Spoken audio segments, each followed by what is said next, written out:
Today's scripture reading comes to us from Matthew chapter 22, verses 15 to 22 from the easy-to-read version of the Bible.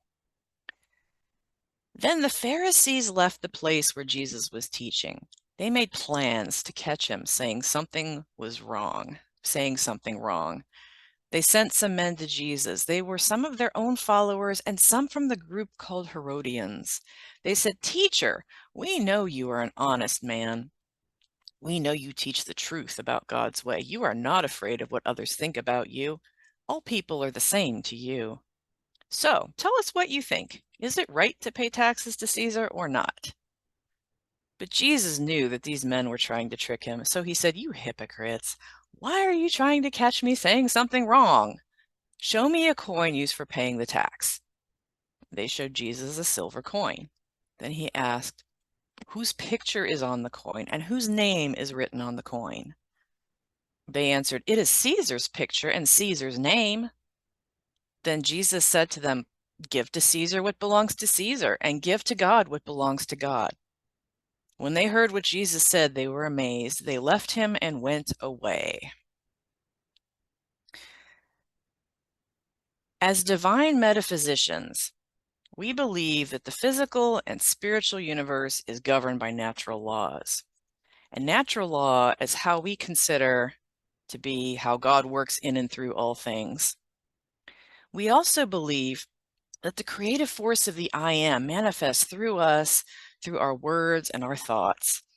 And we know that fundamentally, as we heard in the meditation and the opening prayer, there is no separation between self and God.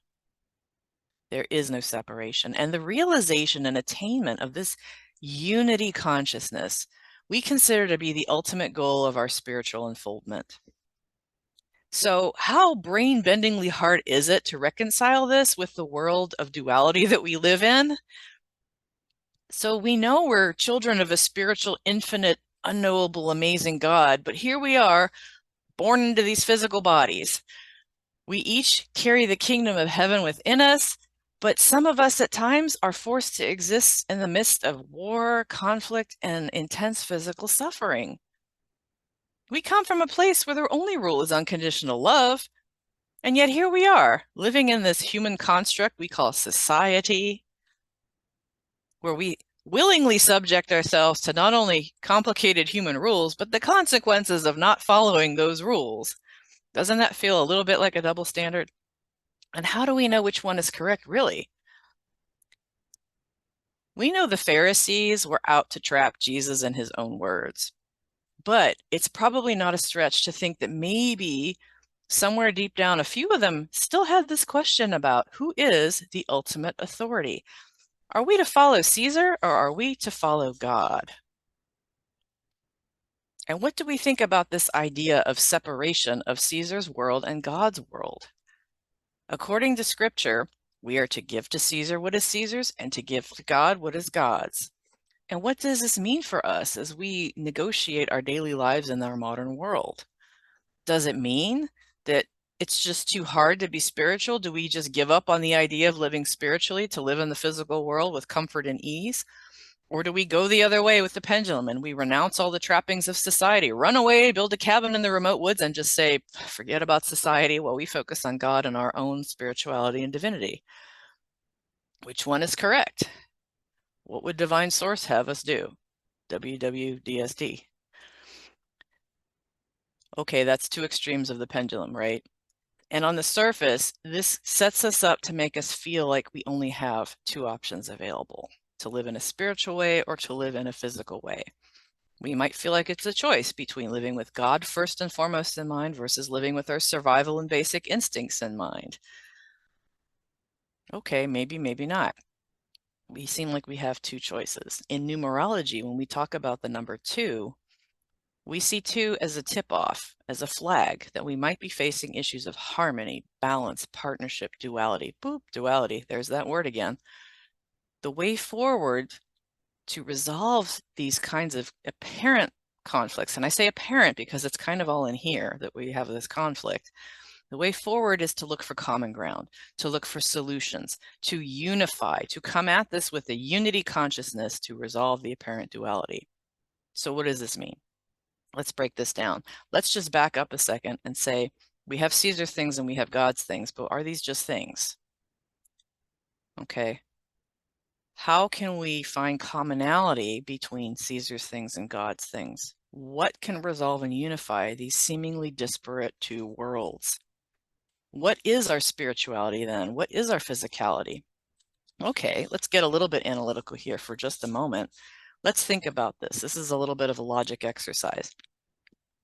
We tend to refer to God as all that is. All that is everything, right? It's everything we know. It's the universe, it's spirit, it's the unseen things. It's everything beyond that we can't even conceive of with human consciousness. God is all that is, period, because it just has to be, right? That's God.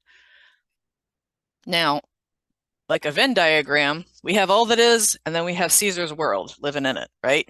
Caesar's world is a part of all that is. I think we can agree on that. Caesar's world is the physicality part of our life. It's the physical plane. But isn't the physical plane part of God? Isn't it part of all that is? I think we would say yes. I hope we would agree on that. And if this is true, it explains why we really have to pay attention to our physicality, because everything that is within all that is important. And we're here in these physical bodies for reasons. God doesn't make mistakes. We're here to learn, and learn we shall. Now, to unify this and look for common ground, what do we have in common with our spirituality and our physicality? What can these two parts of us agree on? What does it mean to have a good spiritual life, to have a good physical life? What is the root of feeling contented in each of these worlds? I would offer to you that it is the desire to have a peaceful and fulfilled life. Okay? From the physical point of view, when we're each sitting on our deathbed, and we are all going to get there someday, we are at the end of our physical life, we want to look back and say, I lived a good life. I lived a meaningful life. I told people that I love them, and I'm at peace with all of this. Everything, even my conflicts, even the things that I did wrong, even the things that I could have done better, I have resolved it, and I'm at peace. Peace, peace, peace. Okay? And I think the goal of our spiritual evolution is similar, because we want to attain oneness, unity consciousness with Source. And in doing that, just like we did in this beautiful meditation we came out of, we find our peace. Okay, we open that door, we say, here I am, God, and we are just there. We invite that relationship and we build it, and we sit with that beautiful silence and that expansiveness, finding our peace and feeling fulfilled in realizing we are an integral part of a universal love vibration that is so much bigger and more beautiful than anything else we have ever known. That is God. That is all that is. That is feeling spiritually fulfilled, right? And to acknowledge that infinite source within each of us and nurture our relationship with it leads us to that peaceful feeling and to feeling like we have a fulfilled spiritual life. To acknowledge our physical body and its needs and give gratitude for our relationships in the physical world, to give gratitude for our material abundance, also leads us to feeling peaceful and fulfilled, does it not? So Caesar's world is part of all that is. It is part of God. And honoring both the physical and the spiritual can help us find that peace and fulfillment, albeit on different dimensions, different aspects of our existence, right? We're not saying Caesar's God is where it's all at. We're saying it's part of where God is, okay? It's part of God, but it's not all of God. Now, I think it's interesting. I want to look at a related scripture passage to help us wrap our minds around this just a little bit more. Romans 13, chapter 13, verses 1 through 2 says, let everyone be subject to the governing authorities, for there is no authority except that which God has established. The authorities that exist have been established by God. Now, that's redundant there. That's kind of important. I feel like they're trying to drive a point home here.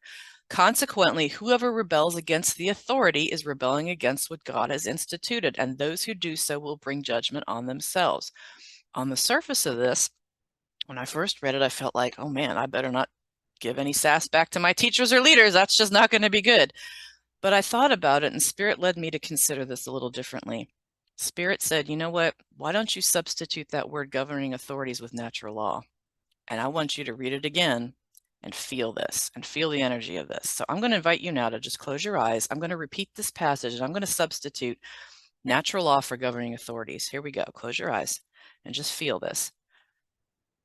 Let everyone be subject to natural law, for there is no authority except that which God has established. The natural law that exists has been established by God. Consequently, whoever rebels against natural law is rebelling against what God has instituted, and those who do so will bring judgment on themselves. All right, now you can open your eyes. Doesn't that hit differently? I think so. I think that feels a lot different, and it makes a lot more sense to me on a metaphysical level. Because if governing authorities refers to natural law and Caesar refers to physicality, a whole lot of things really start to fall into place with my understanding of what we're talking about here. Now, let's get back to what we know as divine metaphysicians. What if in our human minds, when we think we're seeing a choice between Caesar's world and God's world, when we think we're seeing a choice between taking two paths, what if that's an illusion? What if this is really just one path that we are individually walking, and we have to make a bunch of holistic decisions and live mindfully from step to step to step along our path? We might have one step in Caesar's world. We might have the next step in God's world. We might be able to combine the two. What if we integrate the material and spiritual dimensions of our existence? Can it be simpler than we think to live a peaceful, fulfilled life? We tend to get caught up in details of things. Perhaps it's more productive for just this moment, for an exercise, to step back and think about the big picture of what's going on here. And an example came to mind, and bear with me because I'm going to make it make sense here. When we were in seminary, okay, all of us reverends remember this. When we were in seminary, we learned about what a ritual is. What is a ritual, right? It's things that we go through, these motions we go through. It's an outer world expression of an inner world feeling, okay? It's really an outer world expression of an inner world feeling, experience, or an intention that we have, right? It's a creative thing. It's an expression. It's a manifestation. And because this is a creative thing that we bring from inside us out into the world to demonstrate this feeling or this reverence that we have for whatever it is, there are countless ways to do a ritual, to make a ritual come to be. For example, we have a ritual that we want to use to express our gratitude for our relationship with Source. Reverend Pam's going to light a candle. I'm going to go out in nature and light some incense. Reverend Jackson's going to go do something else. He's going to sit in meditation. We each have a way of doing these things that is beautifully individual to us. So with this in mind, is it going to matter if we miss a little detail here or there? What if Reverend Pam forgets to light one of her 3 candles? What if I forget to bow my head at a certain point in this religious service today?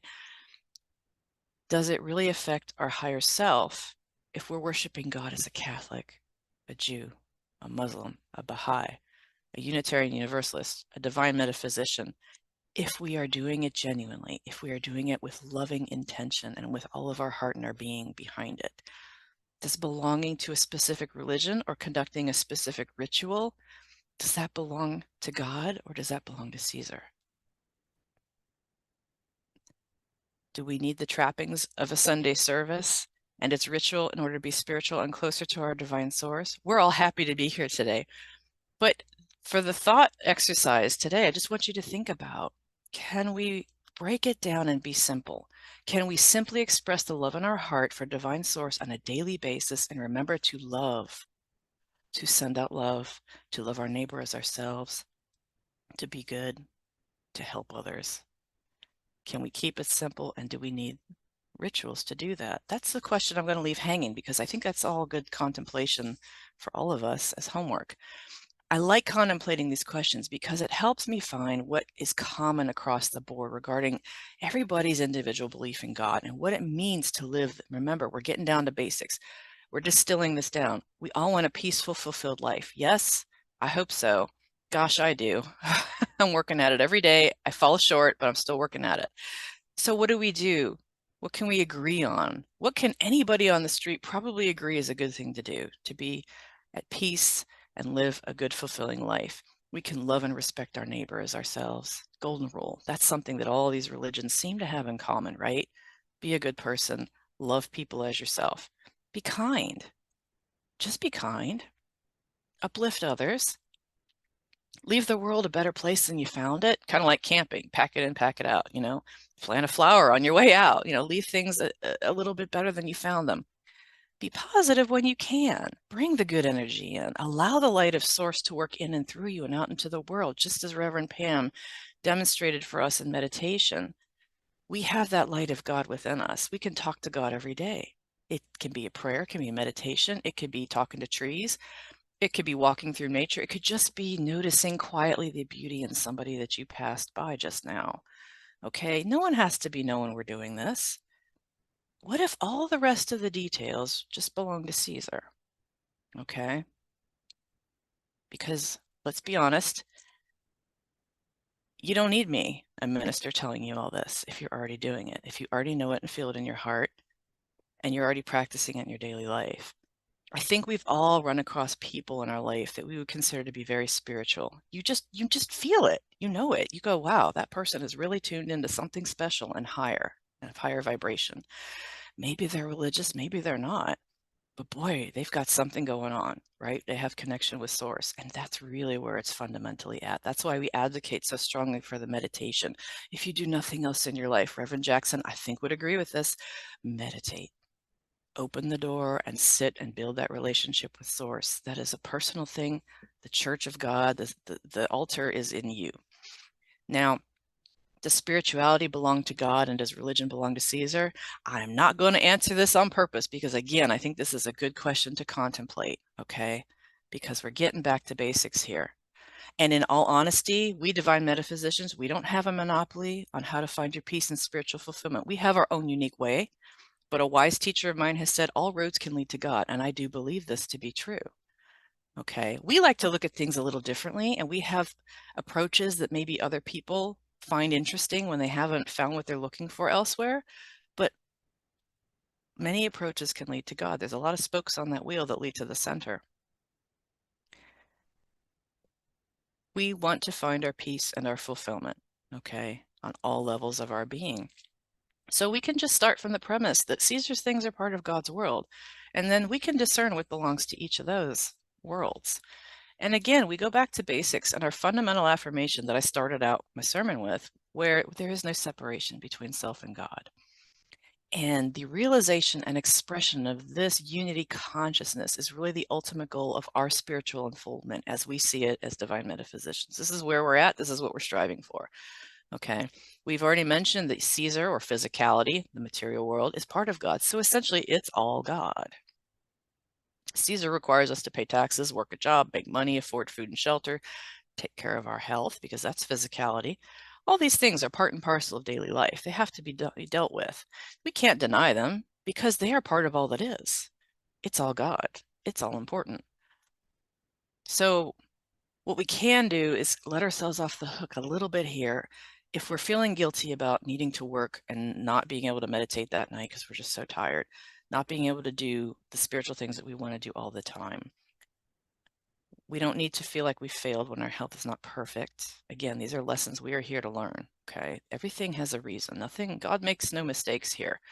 We don't have to worry about not making it to church on time now and then, because if you think about the essence of what church is where God lives, and God lives in you, and you have God 24/7 access to all that anytime you want it. Just as Reverend Pam said in the meditation, you can go there anytime you want. We are all strengthened in gathering together and uniting and lifting our vibrations together in this circle as we are doing today, but God lives in you. We can take care of business in the physical world, take care of our physical bodies, our needs, our relationships. That is okay. We can still work on our inner world. That is so important. We can work on building that place where God lives and make it beautiful, make it shine.